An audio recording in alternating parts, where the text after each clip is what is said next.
उन्होंने कहा है कि जी हम इंडिया को ये कहते हैं कि हम आप पे सैंक्शंस नहीं लगाएंगे, बट आप रशिया से ताल्लुकात ब्रेक करें। ये बहुत बड़ी स्टेटमेंट है, बहुत बड़ी स्टेटमेंट। जय हिंद दोस्तों, मैं महेंद्र शर्मा स्वागत करता हूं वन वर्ल्ड हिंदी में आपका। उम्मीद करता हूं आप खुश और स्वस्थ है। दोस्तों आइए दिखाते हैं पाक मीडिया की एक और लेटेस्ट डिबेट, जिसमें कैसे अब पाकिस्तानी मीडिया में एक मुद्दा छाया हुआ है कि मोदी जी जो यूरोप का दौरा कर रहे हैं उसमें कैसे भारत का रूस और यूक्रेन के बीच में ना बोलना और रशिया की तरफ झुकाव, अब यूरोप किसी भी देश को उठा के सैंक्शन लगा देता है, वो भारत की तरफ उनका रुख थोड़ा सा अलग और बदला हुआ नजर आता है। क्योंकि कहीं ना कहीं भारत की डिप्लोमेसी और जो भारत का इकोनॉमिकल जितना भी बाजार है वो अब पूरे देशों को अपनी तरफ झुकाए हुए, और कोई भी देश भारत की डिप्लोमेसी और भारत की इस संभावनाओं की तरफ आंख उठा के देखने की भी जरूरत नहीं करता है। तो इसी डिबेट में बहुत जबरदस्त विश्लेषण किया गया है कमर चीमा के द्वारा। उन्होंने बताया कौन से देश के साथ क्या क्या हमारे संबंध है और कैसे हम आगे चल के पूरे विश्व में एक छत्र राज करेंगे, जिससे कि हर देश को भारत की जरूरत पड़े। तो दोस्तों देखिए, बहुत जबरदस्त विश्लेषण, और कमेंट में अपनी प्रतिक्रिया जरूर दें। लास्ट में आपसे रिक्वेस्ट करूंगा, चैनल पे नए हैं तो चैनल को सबसे पहले सब्सक्राइब करें, लाइक शेयर कमेंट जरूर करें। दोस्तों जय हिंद, वंदे मातरम, भारत माता की जय। दोस्तों कहते हैं कि हम आप पे सैंक्शंस नहीं लगाएंगे, बट आप रशिया से ताल्लुकात ब्रेक करें। ये बहुत बड़ी स्टेटमेंट है, बहुत बड़ी स्टेटमेंट है। कैसे देखते हैं? देखिए चीमा साहब, सबसे पहले धन्यवाद। और आपने 4-5 सवाल एक साथ पूछ लिए तो एक एक करके जवाब दूंगा। सबसे पहले देखिए, अगर आप दुनिया की 10 बड़ी इकोनॉमियों में देखें तो 10 बड़ी इकोनॉमियों में, जिसमें यूएस, इंडिया, चाइना, जापान या तक पीपीपी से देखें, जीडीपी से देखें, तो उसमें से किसी एक ने भी आज तक ये नहीं बोला we can dictate terms to India. सब ने ये बोला है कि we can not dictate terms to India. वो एंथनी ब्लिंकन साहब, उनको हमने बता दिया। वो युएंगी साहब घूमते फिरते निकल गए थे दिल्ली से, उनको बता दिया। जापान ने मुंह नहीं खोला, यूके ने बोला डिसअपॉइंटेड है, फिर खूब यहाँ के जप्पियां पा रहे थे। फ्री ट्रेड एग्रीमेंट की बात करो और कह रहे दिवाली से पहले कर लो। अभी यूरोपियन यूनियन की प्रेसिडेंट साहिबा यहाँ आई थी, महात्मा गांधी जी के समाधि पे गई, फूल चढ़ाए, और उन्होंने भी कहा we can not dictate the terms to India. पीछे कोट अनकोट यूके के जो एक्सटर्नल अफेयर्स मिनिस्ट्री के सेक्रेटरी, उन्होंने भी कहा we can not dictate any terms to India, India is a powerful and a robust economy. और Germany quote unquote has also said the same. भाई हम India को टर्म्स या उनकी फॉरेन पॉलिसी के we can not dictate, we can not give them sermons how to take sides. और हमारा clear stand रहा, ये हमारी लड़ाई नहीं है, लड़ाई है रशिया और यूक्रेन की। हमारी कवायद, हमारी कोशिश आज भी है पीस की। और ये अगर इसके साथ हमने अपना स्टैंड अमेरिकन को, चाइनीज को, Russia has appreciated our stand, Germany को, यूके को, ऑस्ट्रेलिया को, हमने सबको क्लियर कर दिया। जापान को तो खैर कुछ बोला ही नहीं। जो 10 बड़ी इकोनॉमी है, 10 के 10 को स्टैंड क्लियर है सबके सामने, और सभी मानते हैं India's foreign policy can not be changed. हाँ, अब पब्लिक कंजप्शन के लिए यूरोपियन यूनियन को आना है, कुछ बयान देना। तो अगर ऐसी बात है चीमा साहब, जो यूरोपियन यूनियन कह रहे जी we will pressure, we will tilt, हम जी वो चप्पू चला देंगे, तो उनकी प्रेसिडेंट पीछे यहाँ क्या कर रही थी? पीछे वो क्यों कह रही थी फ्री ट्रेड एग्रीमेंट जल्द से जल्द साइन कर लो? आपको इसका लॉजिक भी बताऊंगा। तो पहली बात तो यह that thing is completely out of the table. कोई हम पे प्रेशर डाल के, बात करके, बयान दे के, प्रेस रिलीज निकाल के, इंटरव्यू दे के या इश्तिहार छपवा के हमारी फॉरेन पॉलिसी चेंज नहीं करा सकता। This is done and dusted. बाकी पॉलिटिक्स में जानते चीमा साहब, सिमेंटिक्स होता, ऑप्टिक्स होता, थिएट्रिक्स होता, थोड़ा बहुत उन्हें भी बोलना पड़ेगा। उनकी भाई जनता वहां इंटरनल कंजप्शन है, कुछ ना कुछ बोलना पड़ेगा। जैसे नियाजी साहब भी तो बहुत से स्टेटमेंट देते थे, अब वो सच थोड़ी ना है। तो ठीक है, कोई बात नहीं, स्टेटमेंट देने में आप रोक नहीं सकते, but on ground nothing of that sort is going to work out. उन्हें भी पता। अब यहां आप मैं बताऊंगा यहाँ पेज कहां फंसा। अब जर्मनी की बात करें, जर्मनी की आपने बात की। देखिए फ्रांस का ऐसा कोई स्टेटमेंट है, 3 बड़े पावर है, UK, France, Germany. European union में ये 3 बड़े पावर है। फ्रांस का कोई स्टेटमेंट नहीं आया। यूके तो जब भी आपके जॉनसन साहब गए, खुश होके गए। अब रहा जर्मनी का ओलॉफ। अब ओलॉफ का इलेक्शन आप देखिए, आप 2-3 इसमें टेक्निकल पॉइंट्स बताऊंगा आपको। ओलॉफ साहब का इलेक्शन हुआ एंटी चाइना ब्रिगेड, कि भाई वी आर अगेंस्ट चाइना, और पहले दिन ही उसने आके बोला हमें चाइना से भाई ये अपना सप्लाई चेन वगैरह हटाना है। जर्मनी कोशिश कर रहा है इंडिया के साथ फ्री ट्रेड एग्रीमेंट हो, उनके यहाँ मैन पावर की शॉर्टेज है, स्किल्ड मैन पावर की। कह रहे हम इमिग्रेशन लॉज को स्ट्रीमलाइन करेंगे ताकि जो हमारे स्किल्ड मैन पावर की शॉर्टेज है, टेक्नोलॉजी ट्रांसफर के लिए जर्मनी तैयार है। आज 2 घंटे पहले ओलाफ साहब का स्टेटमेंट आया, भाई G7 में मोदी जी को बुलाएंगे।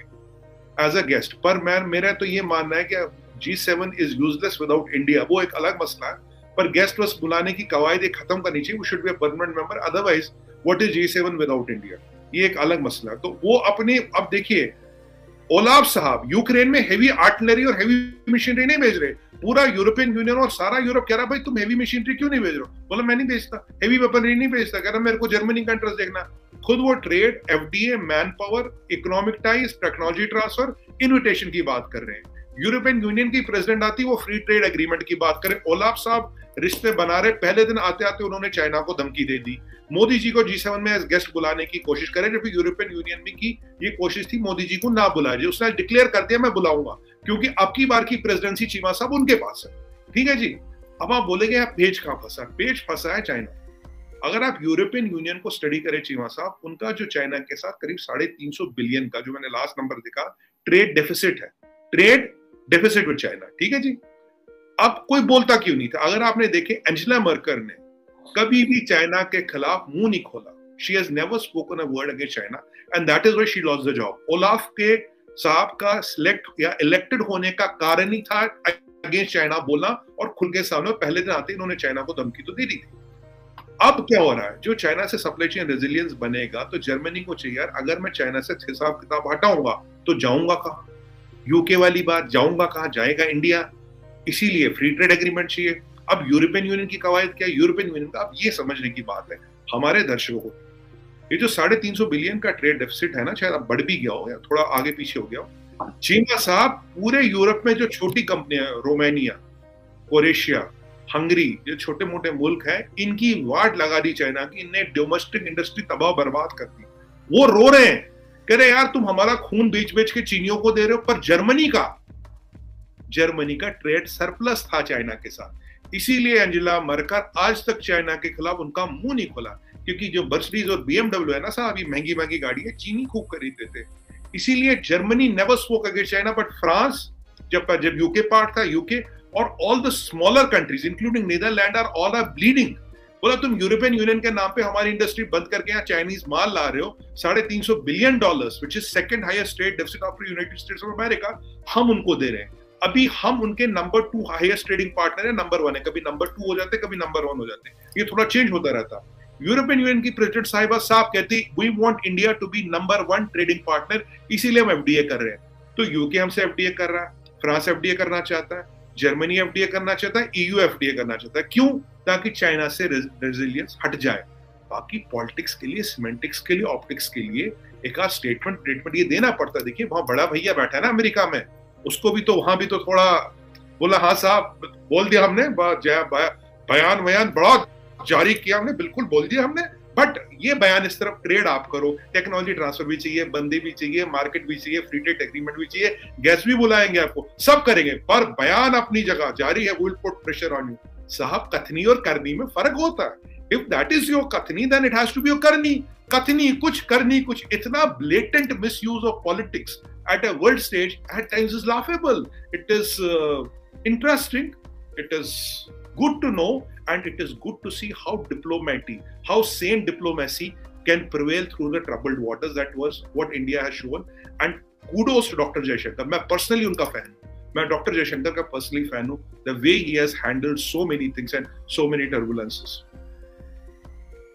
बिल्कुल ठीक है, ये ठीक है, वो टर्बुलेंस है, वो सारा कुछ है, लेकिन आप मुझे ये बताएं कि ओवरऑल अगर जनरल बात की जाए तो इंडिया यूरोप के क्या रिलेशंस हैं, या इंडिया यूरोप किस तरह करीब होने जा रहे हैं, जिस तरह ये जर्मनी का विजिट है या फ्रांस का विजिट है, या जो नॉर्डिक समिट जो मैं देख रहा था कि प्राइम मिनिस्टर मोदी जो है वो उसमें भी पार्टिसिपेट करेंगे। तो basically what are the core interest, आप क्या समझते हैं इंडिया यूरोप के क्या इंटरेस्ट हैं, और जर्मनी फ्रांस के साथ पर्टिकुलरली, मेरा ख्याल है जर्मनी यूरोप की सबसे बड़ी इकोनॉमी है, और हाँ जी, तो ये क्या किस तरह के इंटरेस्ट देख रहे हैं और किन चीजों पे पॉइंट ऑफ कन्वर्जेंस है, क्योंकि डाइवर्जेंस तो इस वक्त सिर्फ रशिया एंड यूक्रेन के ऊपर है, तो कन्वर्जेंस किन के ऊपर है, मैंने कहा जरा वो बातें भी आपसे डिस्कस करें। चीमा साहब देखिए, एक चीज तो बोलूंगा, नजर आप हर चीज पर रखते हैं, आपकी 360 डिग्री नजर रहती है, अब किसको उठाना किसको नहीं उठाना वो आप डिसाइड करते हैं। चलिए, ये तो आपको कॉम्प्लीमेंट दिया। देखिए आपका बिल्कुल कहना सही है। देखिए जब से चाइना के साथ resilience resilience of supply chain जब से कॉन्सेप्ट आया, हम और आप ही करीब 6 महीने 1 साल से इसकी बात कर रहे हैं। जापानीज भी प्राइम मिनिस्टर भी यहाँ सिर्फ इसलिए आए थे, यूके के प्राइम मिनिस्टर भी सिर्फ यहाँ इसलिए आए थे। और अगर हमने बोलिए, आज भी हमारा क्वेश्चन है, हम यूक्रेन और रशिया में सीज फायर चाहते हैं, हम चाहते हैं लड़ाई रुके, ये हमारी शुरू से स्ट्रेटजी थी।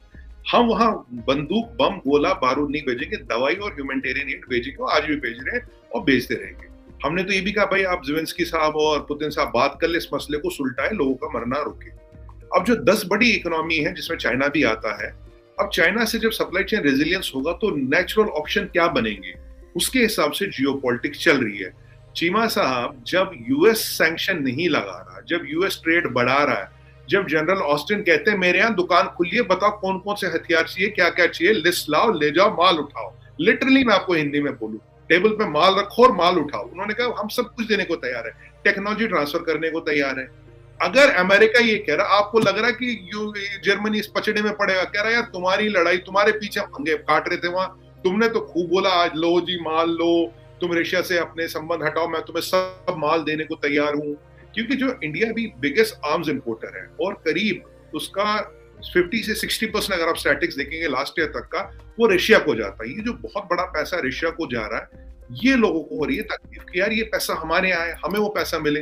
देखो जी, फ्रेंचों को तो बेचना है राफेल, जर्मनों को बेचनी है सबमरीन। काइसन ग्रुप नाम सुना होगा आपने, वर्ल्ड का सबसे बड़ा सबमरीन मैन्युफैक्चरर, इंडिया में बहुत बड़ा सेटअप है उसका। जर्मनों को बेचनी है सबमरीन, फ्रेंच को भेजना है जहाज, ठीक है। यूके भी आया था पीछे जहाज भेज रही है। जिस दिन वो आए चीमा साहब, उसी दिन हमने अनाउंस